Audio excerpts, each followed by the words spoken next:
yun guys, so dito na kami ngayon sa Bix. Then, nakapag-order na kami. Actually, in-expect talaga na magiging ganun kalaki yung bill na in-order lang namin.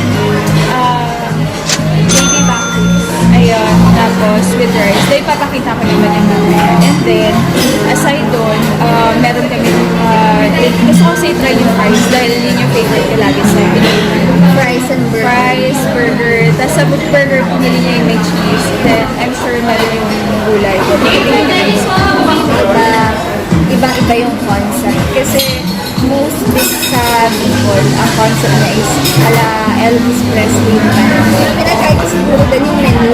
Kasi usually, in-order ko sa amin, sa Bicol, chicken cordon bleu. And nung mag-order na ako dito, sabi nila, wala lang silang ganun. Pork cordon bleu lang daw yung meron. And usually, may laing din, kasi diba galing ng Bicol, wala din silang available laing. So, siguro yung mga pinagkakaiba, pero sana talaga yung lasa, wag mabago. Kasi, kilala yung ribs talaga din, chicken and barbecue. So guys, try nyo din. Gusto niya sana mag-order ng shake. Kaso, medyo juicy siya. Ayaw niya kasi mahal na daw. Tsaka hindi. Yan yung totoo. Mahal talaga siya. Then, aside doon, may kasama kasi siyang greyhound. Ito kasi, ayan. Yung ganyan. Ayoko may ganyan-ganyan. Pag mango shake lang. Mango lang. Wala nang dagdag-dagdag ng kumanan. Gusto kong palitan yung order ko. Sabi niya kasi masarap daw talaga siya. Namahalan nga ako. Kaya sabi ko, gusto kong palitan. Ano to? Mukbang part 2 na medyo mahal. Kasi mula ang mukbang na Thailand. Ihaw lang Thailand. Hindi man kami always nakakapunta na SM Fairview. Halos 1 year din. Bago tayo bumisita dito, no? Ngayon, iba pa yung reason namin magpunta. So before kasi, may business kami bayan sila ng auto. And first time to na pumasok kami dito. Kasi lagi kami nasa parking kasi may kakalansang. Nakikipag-meet up lang kami para sa sakyan. Kasi nag-work kami. Extra income. Extra income din yun. At saka mahirap mag-rely doon unless talaga focus na sa pagbebenta. Hindi pa talaga.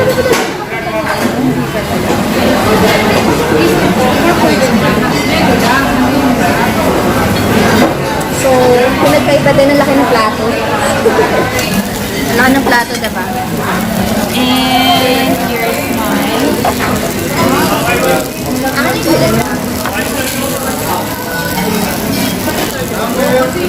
Dala po ako ng hot sauce lang.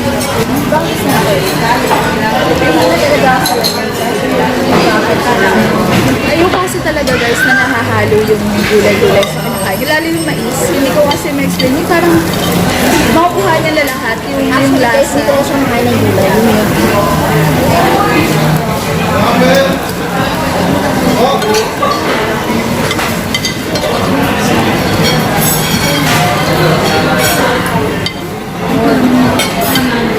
Ano yung sabi ko sa'yo? Sariling tinta nila yung gulay.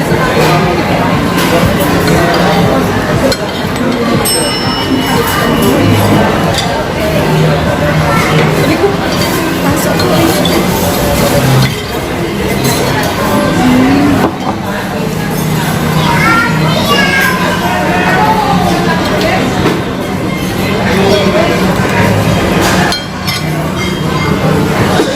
Ang hirap lang yung gram mo kapag walang kakabitan. No, ano? Nakapra ka ba? Ganito. Ayun lang po. Guys, gusto ko makita niyo yung paano siya hinig. Kasi ang lambot talaga, nakakatuwa. So, yun guys. Gusto niya ipakita gano'ng halambot yung kanyang order. First time nito kakain siya ng baby back ribs. Yung isang plato niya, wala man lang side dishes kasi po lahat niya nilagay sa plato ko. Lahat na ipon. Bakit namin cordon bleu? Yung price mo? Ayun na. So, eto na, dumating na yung surprise namin. And, like, makikita niyo yung, ayan. Like, ano siya, may balat-balat pa talaga ng potato. Ang sarap na. Natikman ko na. Natikman ko na kasi may hindi kami na nakuhanan. Akala ko na-plate. Kung ganito, dapat lagi nasa side ko.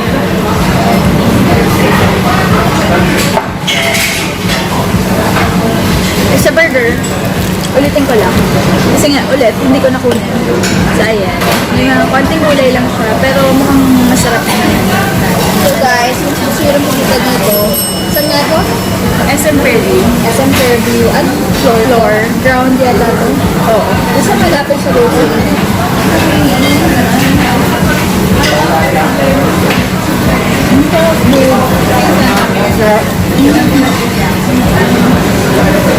Ito guys. Roast chicken.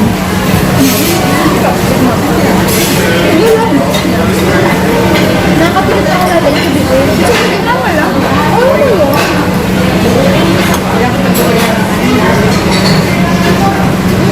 Konti lang kasi. Someone's calling.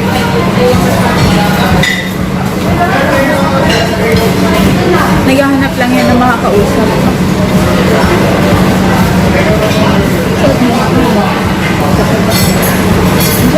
Alam mo yung dadasalin mo na sana ang beans, only rice din. Mga ganong effect. Kasi ang sarap na. Pero kung tuloy mo na rice mo, ano ba? Actually ngayon, parang gusto ko pa mag-extra rice, pero alam kong mahal ang rice na extra dito. So, kailangan ko siyang unti-untiin, sabay inom ng tubig. Pero kung tuloy mo na rice mo. Ang isa sa ligon, lahat water lang ano. Ito na nga.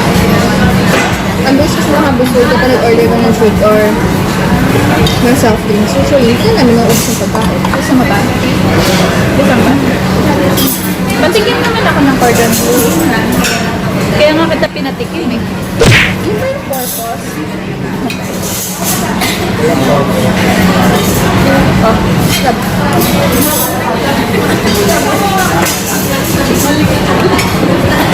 Ay, wala akong ano. Ha? Ayan.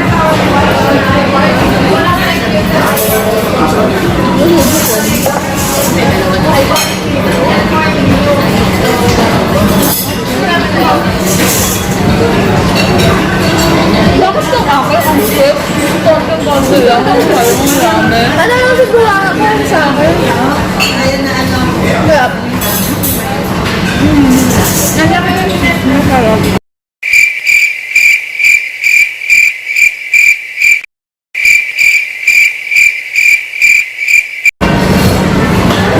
Pero mas the best pa. Yan. Di ba sabi ko sa'yo yan, ordering mo. Sabi nga nila, pag mahal, masarap. Pag Lagi ka, mahal, hindi, lagi ang pananaw ko pag mahal, quality. Pag mahal, maganda. Laging ganyan daw. okay na yung na-experience mo naman na, di ba, ilang, parang tagal na panahon din. Kasi mag-work ako, talagang fan na ako ng mga meron sa Divisoria. Kasi, ang na-notice ko rin naman, hindi ko tuloy makain kahit gutom na gutom. Mahal ka. Hindi, wait lang, kasi kikwento ko. Bakit? Pero kasi dati, last time, nung yung meron akong Dati na 1,000, last time hindi, pa.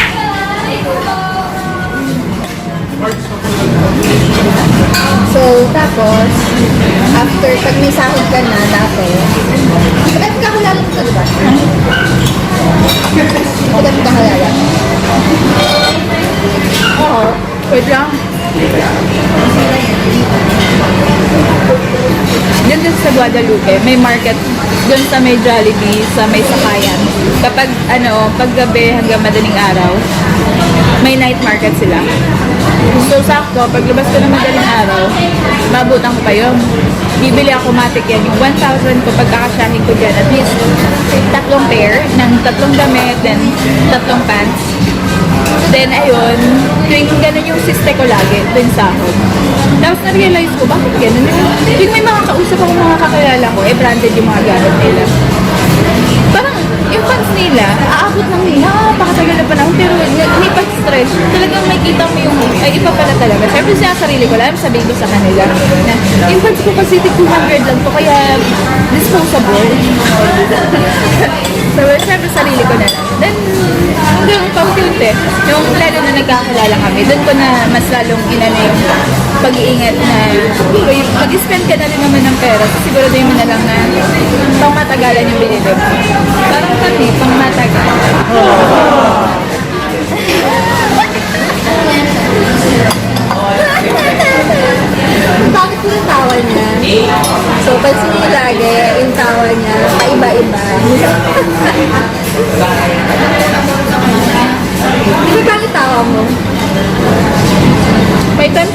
sexy.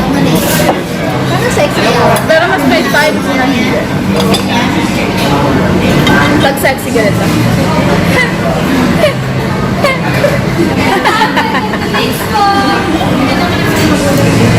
Ang lakad pa ng ulam ko. Kung nasa may inasal lang ako, marami sana akong kanin na kaya. Next time,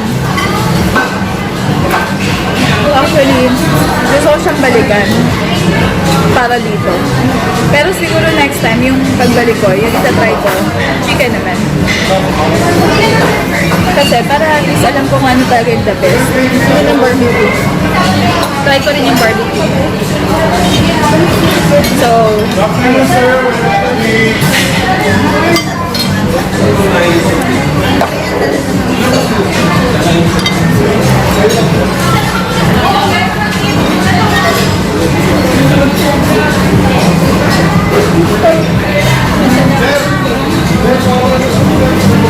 kailan ba maghiwa?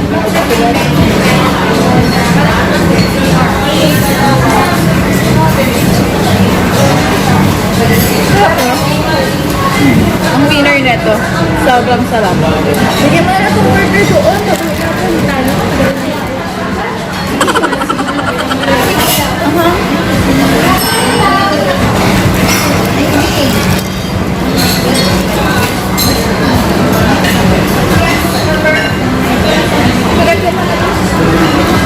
I-move mo lang lahat. Hindi, kasi parang naplasahan mo ito ng sabay.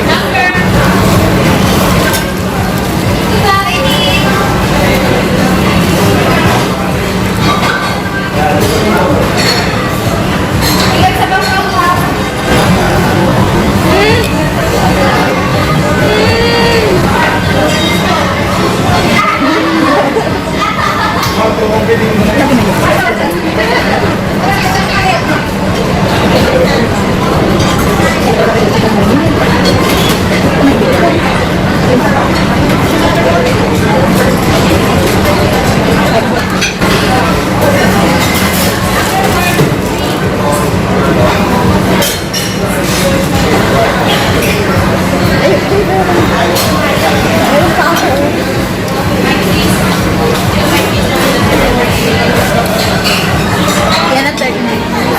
Kunwari in-offer mo, parang hindi ka magmukhang madama. Pero alam mong gusto mo siya, so okay lang. Dito na yung mga kailangan ko sa banda. Take care, sir.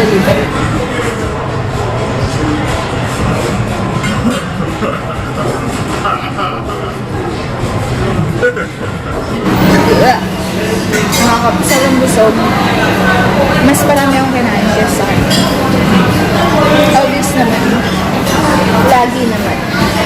So, sana i-try ko mag-ice cream or ano. Pero, hindi ko na talaga kaya. So, kahit nabig na ice cream. Nagmumukha na ako lang. So, yun talaga. Marirecommend ko yung baby back ribs. Kasi sobrang sarap niya. Then, ang lambot. Like, yun nga. Namin sa ko yung is matanggal yung buto niya. Nakakatawa. Then, yung sauce nila. Masarap din.